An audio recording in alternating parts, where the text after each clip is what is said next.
So I'm gonna show you guys how to change this VVTL-I little filter. I believe it's on this side.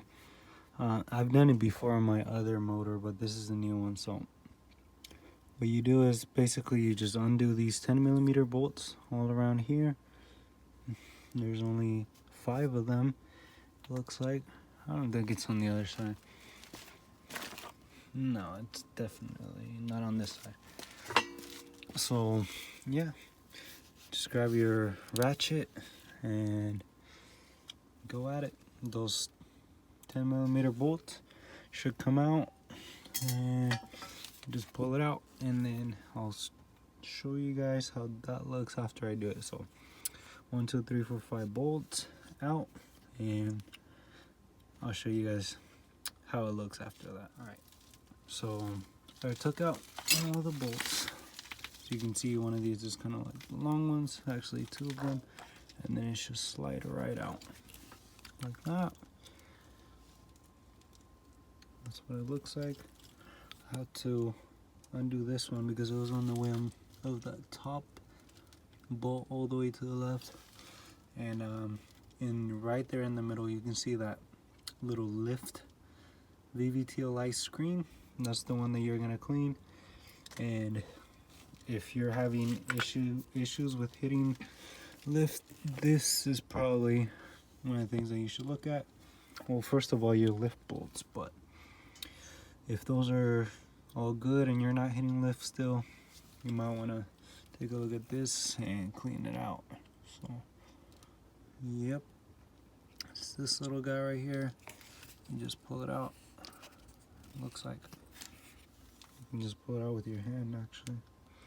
And this one actually looks really good, in really good shape.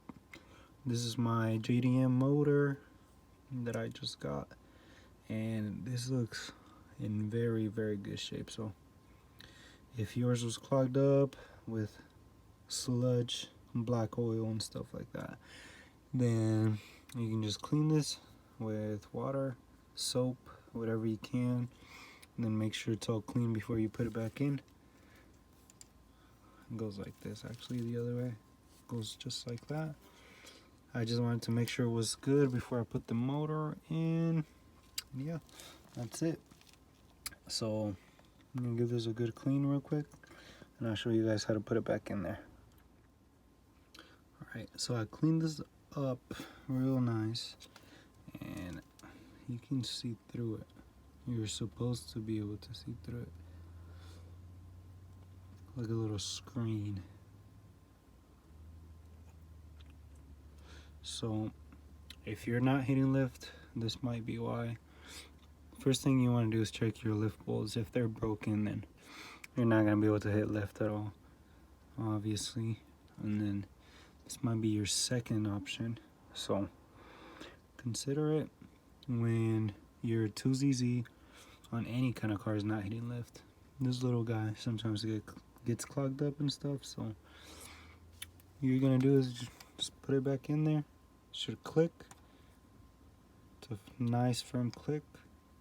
That, and that's it. I'm gonna give this a good clean. I had to remove that bolt a little bit, this one right here, because this thing was kind of bent sideways. I don't know what was going on with it, but yeah, I'm gonna clean that real quick, put it back in there, make sure you don't lose your bolts, and that's it. You just hook this back in there just how it was. That, put your bolts back in, that one, and the 3 on the side, and that's completely it. It's a very simple job. If you're doing this with your 2ZZ on the car, you're gonna need to take out the battery, but you still have enough space.